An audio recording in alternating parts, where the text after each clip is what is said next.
नमस्कार, prime debate में आप सभी दर्शकों का स्वागत है। और आज की चर्चा का विषय है कि क्या हाईकोर्ट के फैसले के बाद में फीस का फसाद खत्म हो चुका है। क्या अभिभावक इस फैसले से खुश हैं या फिर स्कूल जो चाहते हैं कि 70% ट्यूशन फीस के अंदर जो माफी दी गई है उसको लेकर असंतुष्ट है।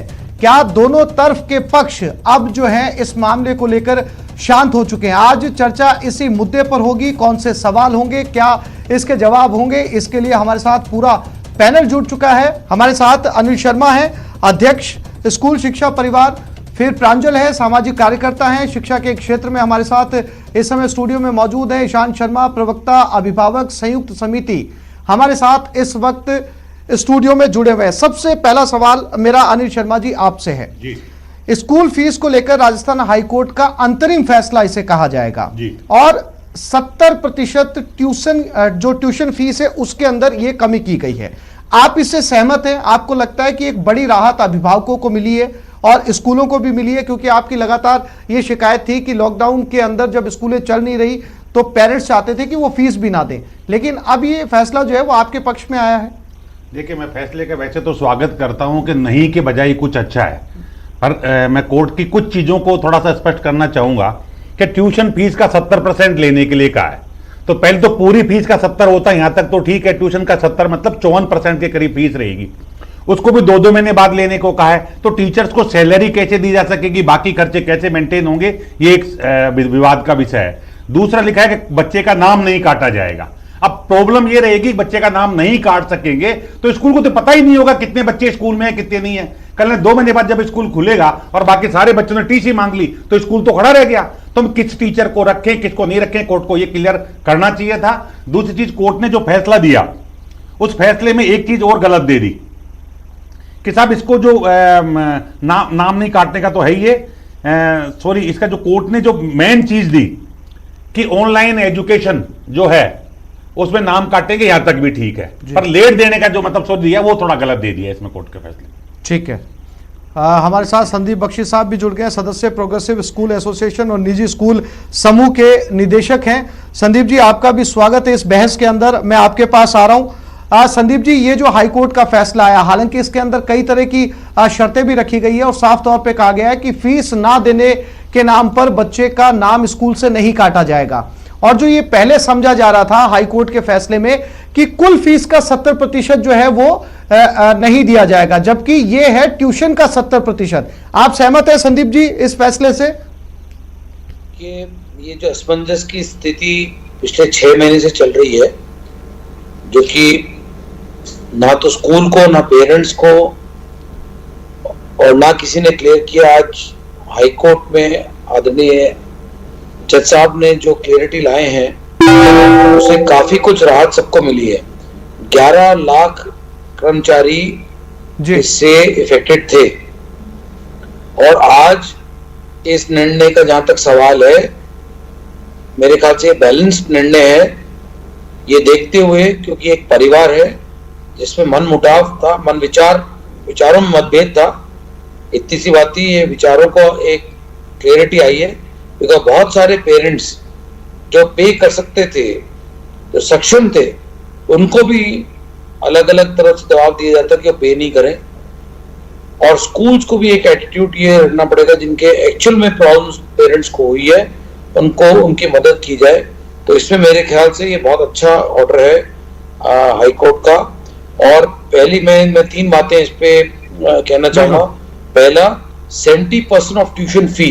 लेट अस बी क्लियर कि जब हर स्कूल सरकार को अपनी फीस प्रपोजल भेजता है तो ट्यूशन फी की डिटेल देता है। तो tuition fee is the total fee collected by a school in a quarter, और उसका 70% अगर आ गया तो आपको राहत मिलेगी। आप अपने कर्मचारियों को, अपने फैकल्टी को, उनको आप सैलरी दे पाएंगे, आपके जो ऋण हैं आप वो चुका पाएंगे, आप एनपीए नहीं होंगे। तो ये बिल्कुल ठीक है। दूसरी बात कि किस्तें इसलिए तय कर दी गई हैं ताकि अभिभावक पे भी किसी तरह का दबाव ना पड़े। धीरे धीरे करके वो किस्तें दे देंगे तो उन पे भी जोर नहीं पड़ेगा। अगर ये बात उलझी रहती और चलती रहती तो आप सोचिए, एक पेरेंट के ऊपर 3 किस्तों का एक साथ जमा कराना कितना मुश्किल होता। और तीसरी बात 30% को आदरणीय जज साहब ने क्लियर कहा है कि जब फाइनल निर्णय आएगा तो फाइनल निर्णय के अंदर ये तय कर लिया जाएगा कि 30% का भी करेक्शन कैसे होगा। और स्कूल्स ने भी ये कहा है कि जो चीज जैसे ट्रांसपोर्ट फी है या मेस फी है वो हम पेरेंट्स को रिलैक्स करेंगे, हमें वो फी हम चार्ज नहीं करेंगे, क्योंकि वो जिस चीज की हमने सेवाएं नहीं दी हैं उसका हम चार्ज नहीं करेंगे। तो ये भी जो प्रोग्रेसिव एसोसिएशन है उसने जो स्टेप लिया है, जिसके इसके जितने मेंबर्स हैं उन्होंने ये बहुत अच्छा ऐलान किया है। उनके ब्याह पे मैं कह रहा हूँ कि ना तो मेस फी ना ट्रांसपोर्ट फी, ये चीजें जो नहीं कई सर्विस प्रोवाइड की गई है उसके अंदर ये रिलैक्सेशन दिया जाएगा। ठीक है, मैं फिर से लौटता हूं संदीप जी आपके पास में। प्रांजल, आपको लगता है हाई कोर्ट के इस फैसले से अब ये विवाद जो है वो खत्म हो जाना चाहिए?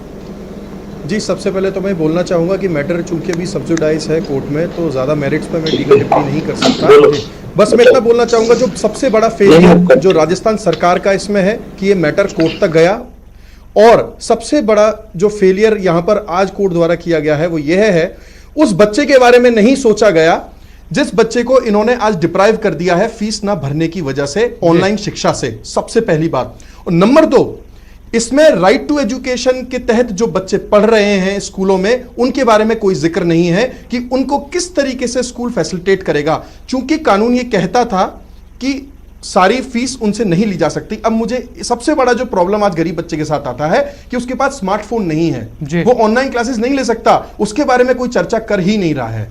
तीसरा जो मैं पॉइंट उठाना चाह रहा हूं यहां पर वो ये है कि ये जो स्कूल्स के पास इतने सालों से, ऐसा तो है नहीं, लाला जी की दुकान तो ये है नहीं कि जितना सामान मैंने खरीदा उतना बेचा और मैं प्रॉफिट उसमें से निकाल दूं। आप इतने वर्षों से स्कूल चला रहे हैं, फीस से कुछ तो आपके पास पैसा है जो आपके पास जमा पूंजी के रूप में होगा अपनी संस्था के अंदर।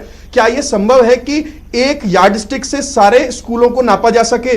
ये जो 70% का फॉर्मूला या 20% का फॉर्मूला किस कैलकुलेशन के आधार पर आखिर किया जा सकता है? जब तक एक पर्टिकुलर, ये तो देखिए मेरिट बेस्ड ये डिसीजन होना चाहिए। कोई अगर बहुत बड़ा स्कूल है उसके पास हो सकता है 1 अरब रुपया हो, एक छोटा स्कूल है उसके पास हो सकता है 5 लाख रुपया हो, तो 1 अरब वाले स्कूल अगर 1 साल फीस नहीं भी लेगा तो भी वो सर्वाइव कर सकता है। तो जो 70% का क्राइटेरिया है इसमें कोई क्लैरिटी नहीं है।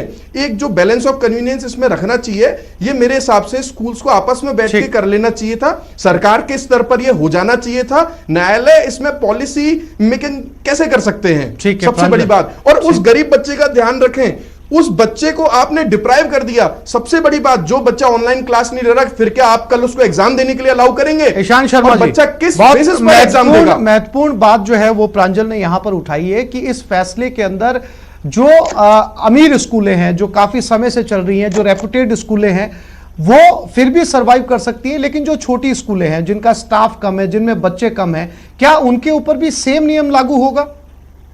सर, हाईकोर्ट का फैसला है तो नियम तो सेम ही सब पे लागू होगा, लेकिन इस फैसले से हम अभिभावक संतुष्ट नहीं हैं जी, क्योंकि इसमें कई कारण थे। क्योंकि अभिभावक के पास एक ही इनकम सोर्स है। अगर वो नौकरी कर रहा है तो नौकरी से जो सैलरी आ रही है उसी में वो स्कूल फीस भर रहा है और इसी में घर चला रहा है। अगर व्यवसाय कर रहा है तो उसी व्यवसाय से ही स्कूल फीस भर रहा है और अपना व्यवसाय और घर चला रहा है। लेकिन कोरोना के कारण सबकी हालत खास्ता है, कईयों की नौकरी चली गई, कई बेरोजगार हो गए, व्यवसाय बंद होने के कगार पे कईयों के तो व्यवसाय बंद हो गए।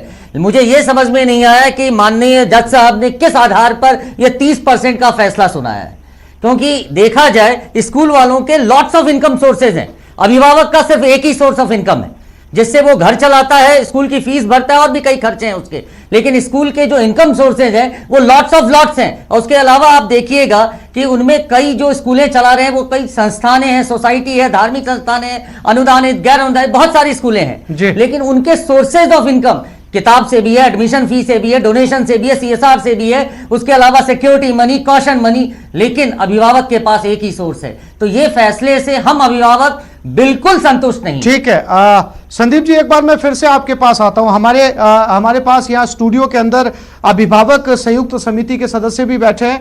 अनिल शर्मा जी भी हैं, अध्यक्ष स्कूल शिक्षा परिवार से, और एक सामाजिक कार्यकर्ता भी हैं। जो अभिभावक हैं उनका ये मानना है कि वो उस फैसले से संतुष्ट नहीं है, जबकि अदालत के फैसले में 70% ट्यूशन फीस का हिस्सा ही कहा गया है। ऐसे में सभी स्कूलों को क्या एक तराजू में तौला जा सकता है? ये सवाल है स्टूडियो से आपके लिए।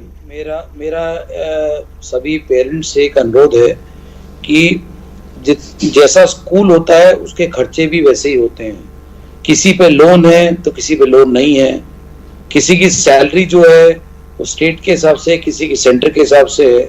तो ये कहना, और इनकम टैक्स एक्ट के आधार पे धारा के हिसाब से आपको मैं क्लियर कर देना चाहता हूं, जिनको भ्रम है और गलतफहमी है कि आपको सिर्फ 25% ऑफ द टोटल सरप्लस आप नेक्स्ट ईयर कैरी फॉरवर्ड कर सकते हैं टू बी री इन्वेस्टेड इनटू द इंस्टीट्यूशन। ऐसे कोई फंड करोड़ों रुपए किसी स्कूल के पास नहीं है जिसको वो पैसा रख सकते हैं। आपको रिप्लॉय करना पड़ता है इनकम टैक्स के हिसाब से, अदरवाइज आप पे पेनल्टी इंपोज होती है। तो इसीलिए आपने 6 महीने निकाल लिए बिना फीस के, इसके आगे करना मुश्किल है। दूसरी बात, आज के समय में ऑनलाइन क्लासेस होना अपने आप में हर बच्चा सक्षम है। सरकार भी यही चाह रही है कि ऑनलाइन क्लासेस हो, सुविधा दी जा रही है। तो ये कहना कि गरीब बच्चा आरटीआई का गवर्नमेंट स्कूल्स के अंदर भी है, प्राइवेट स्कूल्स में भी है, और जिस तरह की सुविधाएं हैं उस तरह से पेरेंट अप्लाई करता है स्कूल में एडमिशन लेने के लिए। आप चाहते हैं कि आपको सरकारी स्कूल में पढ़ाना है, आप सरकारी स्कूल में पढ़ाइए, जरूरी थोड़ी कि आप प्राइवेट स्कूल से पढ़ाएं उसको। और जब आप प्राइवेट स्कूल में पढ़ाते हैं तो आपको फीस बता दी जाती है पे करने के लिए, अगर आपको ठीक लगे तो ही आप पढ़ाइए। नहीं तो सरकार ने इतने अच्छे स्कूल चालू कर दिए हैं इंग्लिश के कि आप आराम से उनमें पढ़ा सकते हैं। तो किसी ने कोई दबाव नहीं दिया कि आपको वहां पढ़ाना है। और अभी भी आदरणीय सीएम साहब ने, मंत्री जी ने कहा है कि इंग्लिश मीडियम स्कूल खुले, आप वहां पढ़ाइए, वहां एडमिशन लीजिए। तो इसमें कोई भी बात नहीं है। नाम स्ट्राइक ऑफ नहीं करने का जज साहब ने बहुत एक सोशलिस्टिक लिया है, ताकि किसी भी पेरेंट को अगर लगता है कि वो बच्चे को पढ़ाना चाहता है, कंटिन्यू करना चाहता है, उसको तो टाइम मिलेगा ताकि वो तय कर सके कि मेरे को अपने स्कूल में उसको पढ़ाना है कि नहीं पढ़ाना। तो इसमें जजमेंट में क्या कमी है? अब आप ये सोचें कि बिल्कुल ही स्कूल माफ कर दी जाएगी तो वो टीचर, वो गरीब टीचर, वो अमीर टीचर जिसके बेसिस पे वो घर चलता है, जो घर चलाती है या चलाता है, वो कहां से लाएगा? वो भी तो अपने बच्चों की फीस देगा, वो भी तो राशन के पैसे चुकाएगा, वो भी तो पेट्रोल डलवाएगा जी। उसके बारे में कौन सोच रहा है? बिल्कुल संदीप जी, मैं एक बार इसका जवाब बहुत संक्षेप के अंदर आपसे, ईशान जी आपसे लेता हूं, चूंकि आपने संदीप जी को सुना। आपत्ति क्या है? क्योंकि जो प्राइवेट स्कूलें चल रही हैं उनको अपने स्टाफ का खर्चा भी निकालना है, और उस स्टाफ को अपना घर का खर्चा भी निकालना है, और उस स्टाफ के बच्चे भी स्कूल में पढ़ रहे हैं, उनको भी अपनी फीस देनी है। तो ऐसे में अगर हाईकोर्ट ने एक बीच का रास्ता निकाला है, जो कुल फीस 100% है उसमें से 70% ट्यूशन का हिस्सा देना है, तो इसमें अब कहां रुकावट है? आपको ऑनलाइन क्लासेस भी दी जाएंगी, ट्यूशन फीस का 70% आपको देना है, ताकि जो टीचर इन बच्चों को पढ़ा पा रहे हैं उनका भी घर चल सके। सर, ट्यूशन फीस का क्राइटेरिया क्या है? अधिकतर आप देखेंगे कि जितनी भी बड़ी स्कूलें हैं उनमें ट्यूशन फी ही मेन फी है जी। उसमें आपने 70% कर दिया तो एक तरह से ये रिलीफ नहीं है, 30% डिस्काउंट, पहली बात। दूसरी बात, अब बात आती है ऑनलाइन क्लासेस जो टीचर्स के घरों की है। तो साहब, ऑनलाइन क्लासेस अगर आप ऑनलाइन प्लेटफॉर्म पे आते हैं, ऑनलाइन प्लेटफॉर्म पे आप देखेंगे बायजूस है, वेदांता है, बहुत सारी है जो क्लासेस ले रही हैं, उनके फीस कंपेयर कीजिए आप इन स्कूल वालों के जो quarterly fees they are asking, उससे उस बायजूस, वेदांता और बहुत सारे हैं, उनके फीस कैलकुलेट कीजिए। वो वहां पे प्रोफेशनल लोग हैं पढ़ाने वाले, और यहाँ पे जो अपने अवेलेबिलिटी है उसी हिसाब से पढ़ा रहे हैं। पीछे से आप देखिएगा बच्चों की भी आवाज आ रही है, तो सारी चीजें हैं। ठीक है अनिल जी, एक फैसले की एक बहुत इंपॉर्टेंट लाइन है कि अगर फीस नहीं मिलती है तो ऑनलाइन क्लास को जो है वो रोक दिया जाएगा। कितना वाजिब है एक टीचर के लिहाज से? आप क्या सोचते हैं कि स्कूल चलाने के लिहाज से आप क्या सोचते हैं कि फीस के नाम पे एक तरफ कोर्ट कह रहा है कि बच्चे का नाम नहीं काटा जाएगा, दूसरी तरफ उसी फैसले में यह है कि ऑनलाइन जो है फीस नहीं देने पर ऑनलाइन क्लास को रोक दिया जाएगा। ये दोनों बातें एक साथ कैसे चलेंगी? टीचर के रूप में तो ये गलत है। बच्चे को अगर हम शिक्षा से वंचित कर देंगे, दोबारा जब वो क्लास में आएगा तो पढ़ाना अल्टीमेटली हमें ही पड़ेगा। तो कोर्ट को ये सोचना चाहिए था कि जिस दिन बच्चा क्लास में फिजिकल आएगा उस दिन का 2 तरह पढ़ाएगा टीचर। एक बच्चा ऑनलाइन एजुकेशन लेके आएगा, उसका कोर्स आगे होगा, जो एजुकेशन लेके नहीं आ रहा उसका कोर्स कहां होगा। तो या तो कोर्ट को स्पष्ट करना चाहिए था सबको ऑनलाइन के अनिवार्य एजुकेशन, या कोर्ट को ये कह देना चाहिए था जो नहीं दे रहे उनका नाम काट दीजिए ताकि वो किसी और स्कूल में पढ़ाएं। सर ये टेक्निकल दिक्कत हो सकती है। करूंगा, सीबीएसई ने नॉर्म्स व्यवहारिक दिया नहीं है, है। सीबीएसई ने कैसे नॉर्म दिया possible है, होगा? Online classes is not compulsory. कैसे कंपलसरी नहीं है? सर सीबीएसई ने नॉर्म्स दिया है सर, सीबीएसई में है। अरे सर सीबीएसई ने सिलेबस भी दिया है। सीबीएसई ने नॉर्म्स दिया है। एक बात बताएं, जिसके पास स्मार्टफोन नहीं है, जिस परिवार के पास फोन नहीं है, लैपटॉप नहीं है, तो क्या उसकी पढ़ाई कर सकता है? सर संविधान में लिखा है right to education, right to education के तहत आप पढ़ाई बंद नहीं कर सकते। पहली बात। दूसरी बात, सीबीएसई नहीं होता राइट टू एजुकेशन। सीबीएसई की स्कूल चला रहे हो, अरे राइट टू एजुकेशन नहीं लागू होता। कैसे नहीं लगेगा साहब? आप सीबीएसई के भी नॉर्म्स हटाते हैं, राइट टू एजुकेशन नहीं लगता। कॉन्स्टिट्यूशन किसने CBSE बनाया? ने तो कॉन्स्टिट्यूशन में कुछ तो राइट फंडामेंटल राइट है आम आदमी का, मैं बता दूं, वो भी हटा दें अपन। सीबीएसई ने दिया है। ऐसे नहीं होता अनिल जी। सीबीएसई के गाइडलाइन है, देख लीजिए, पढ़ लीजिए। सीबीएसई के गाइडलाइन मैं भी पढ़ के ही बैठा हूँ अनिल जी। भारत सीबीएसई सरकार के ने- गाइडलाइन में साफ साफ लिखा है क्या? कि physical class, online classes are not compulsory. जब भी स्कूल खुलेगी फिजिकल क्लासेस आपकी होगी। बाकायदे सिलेबस तय करके ठीक दिया है। सीबीएसई ने। कहाँ पढ़ सर के आए सिलेबस हो? दिया, ये थोड़ी तो काय के लिए दिया है? मुझे एक छोटी सी चीज बताइए, काय के दिसंबर लिए तक अगर दिया आपके है? स्कूल नहीं खुलेंगे, हाँ। दिसंबर तक नहीं खुलेंगे तो क्या आप 70% पैसा लोगे? कहाँ का लेकिन नॉन है? definitely- मुझे ये चीज बताइए, तो जज चलेगा साहब ने कैसे? माननीय जज साहब महोदय ने निर्णय अरे दिया, आप बेरोजगार अगर हो, दिसंबर दूसरों को तक बेरोजगार अगर करोगे जीरो क्या? सेशन हो गया, जीरो नहीं। सेशन हो गया तो फीस किस बात की? प्रांजल तो टीचर कहाँ क्या बात जाएगा? कर रहे हैं? सर, नहीं साहब, ये सर, गलत कैसे होगा? सर, नहीं नहीं नहीं नहीं नहीं, तरह से आप सर, गलत पक्ष चीज, में जा सकता गलत है, चीज को नहीं, अनुमोदित नहीं, कर रहे हैं। ईशान पक्ष में जा शर्मा जी, सकता बात है। है। गलत है फैसला। बीस सुनिए, का रास्ता सुनिए, इसमें सुनिए, निकालना अनिल ही जी। होगा। प्रांजल मैं आपसे पूछना ये चाह रहा हूं कि चूंकि आप अधिवक्ता भी हैं, जी। कानून की बारीकी को बेहतर समझते हैं, अंतरिम फैसला ये हाई कोर्ट जी। का, कितनी गुंजाइश और बची हुई है अभी? क्योंकि अभी इस मामले में और भी कोर्ट सुनवाई करेगा। जी, अभी इसमें पूरी तरह से हमको प्रेजुडाइज नहीं होना चाहिए। जैसा कि मैंने शुरू में कहा था, मैटर सब्जुडाइज है कोर्ट के अंदर।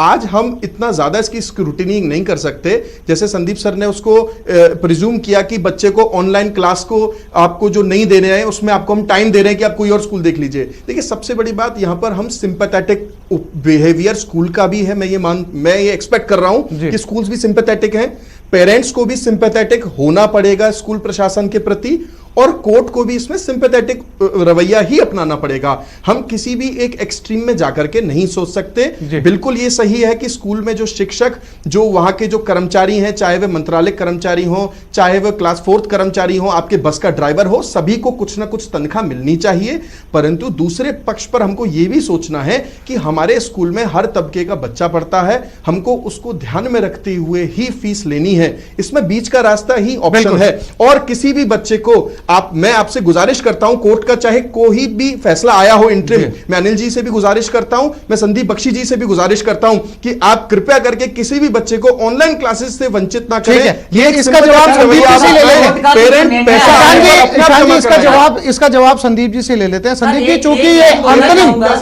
सर सुनिए मेरी बात सुनिए, सर सुनिए। प्रांजल देखिए सबको मिलना चाहिए। बनाने के लिए पढ़ा रहा है। मेरी बात, मैं संदीप एक जी, ही बात please। पूछता हूँ सर कोर्ट का भी जो ईशान जी सुनिए, उनको सुनिए। और फैसला मैं एक ही फाइनल बात- नहीं है। एक मिनट, मैं एक ही बात पूछता हूँ। आप जिसने भी टिप्पणी करी कि ऑनलाइन से हटाया, जी। मुझे एक बात बताइए कि मार्च 24 से लेके आज तक सारे बच्चे ऑनलाइन पढ़ रहे हैं, स्कूल्स के बिना फीस के पढ़ रहे हैं। किसी भी स्कूल ने अपने बच्चे को ऑनलाइन से नहीं हटाया। किसी भी स्कूल ने, हर स्कूल ने बच्चों के एग्जाम कराए। अच्छी बात है। स्कूल कोई भी बिना बच्चों के नहीं बख्शी जी, है, बहुत सारे उसकी बच्चों को ऑनलाइन क्लासेस से हटाया गया है। बख्शी देखिए, जी, मेरे जब पास ये- लॉट्स ऑफ प्रूफ मैं- हैं सारे मेरी स्कूल बात ईशान जी, सुनिए। उनको बात पूरी Yes, sir। होने दीजिए, आप अंतिम में बोल लीजिएगा। मेरी बात सुनिए।